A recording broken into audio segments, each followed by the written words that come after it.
Hey, everybody. Okay, so I'm gonna make this video pretty short. It's just gonna give you an overview of what the past year has looked like for me.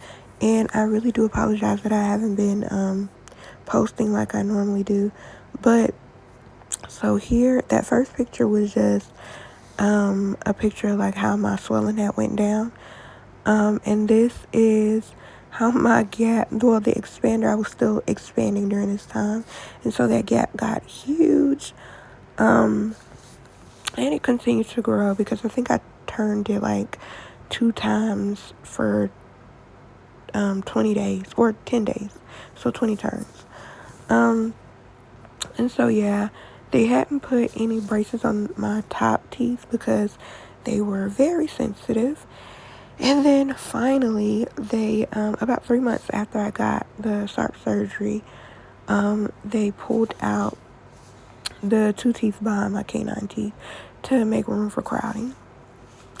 And here I still didn't have top braces, but just kind of showing the gap kind of closing on its own.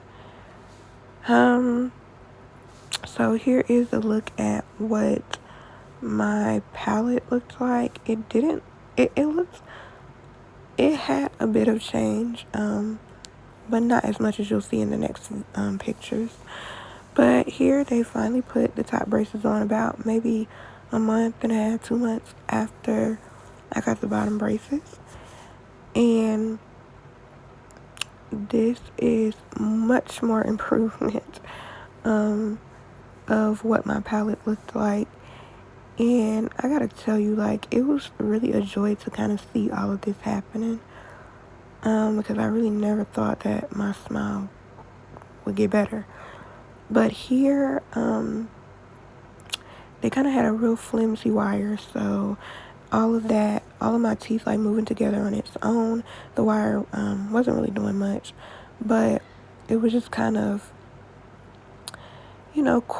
cool to see like my teeth kind of like trying to align back to where it was supposed to be, or a new position. I'm not gonna lie, it did hurt though. And then I finally got my expander taken out, which, oh my God, y'all, that was the most painful thing out of this whole process. I will stand by it. And I will tell you, it's a reason why it was so painful, but it hurt so freaking bad. But look at that, y'all. That's a lot of expansion. But it hurt so bad. It felt like she was gonna re-break my jaw. We had to take breaks. She was nervous. I was sweating and crying, yelling. Like, it was so freaking bad. I don't know. Oh, it was so bad. And so here, it's, straighter. And it also felt very weird to have my expander taken out. I still, to this day, have, like, little notches in my tongue where the expander had cut in and made it permanent. But here's another view of my palette. And as you can see, everything was really coming together. I was really enjoying the experience. I still had the gap, but I had learned to love the gap, actually. I'm not gonna lie. Here's another view. It was starting to look really, well, it was normal. It was very normal.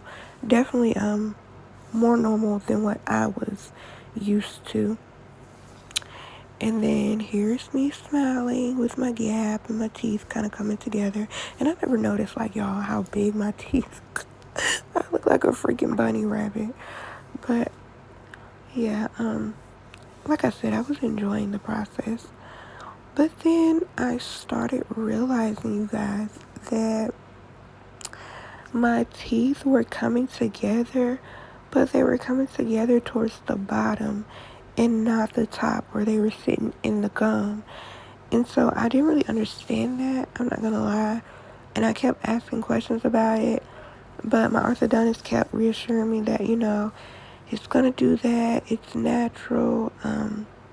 But it'll correct itself once we start getting thicker wires in. And so I never really I did question, I'm not going to lie, every time I went, because it just baffled me. But I still didn't like push for anything. And so I'm not going to lie, up to yesterday, or up to like 2 months ago, It was very, very painful every time I went and got my braces tightened. Like, just for them to even touch my two top teeth, it was painful.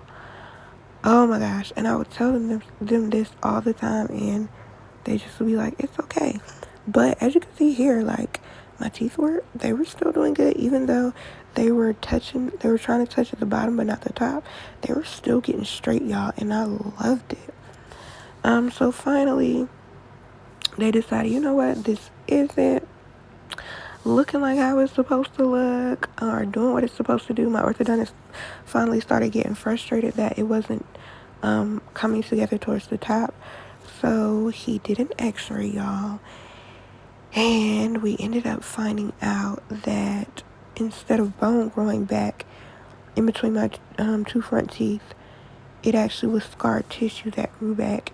And so it was keeping my teeth from coming back together.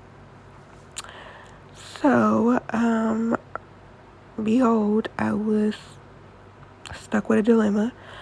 So they told me that that I would have to do another surgery, which was actually a bone graft. They would have to take bone from my hip to put into my top jaw and scoop out all the bad stuff. So here is a picture of me, y'all, the day of surgery, which, y'all, it was yesterday. That's why I sound like this. I had surgery yesterday, a bone graft, and they actually didn't take my bone from my hip, but they did take, they took some cadaver bone and some of my blood marrow with stem cells, and they put it into my jaw, and so now I'm healing. But I'm going to do another video on that and let you guys know all of that. But yeah, this was just an overview of everything that's happened and that went on from the last time I posted, which was January to now, January. So a full year. And like I said, I apologize for not posting in a while, but I am back. And I'm hoping to give you guys more updates and keep you guys updated, because I know a lot of people are going through, well, I don't know personally, but some people are going through SARP surgery and this whole journey. So I do want to, give you some tidbits and information and everything that I can. So, like I said, I'll be back with another video. Bye-bye.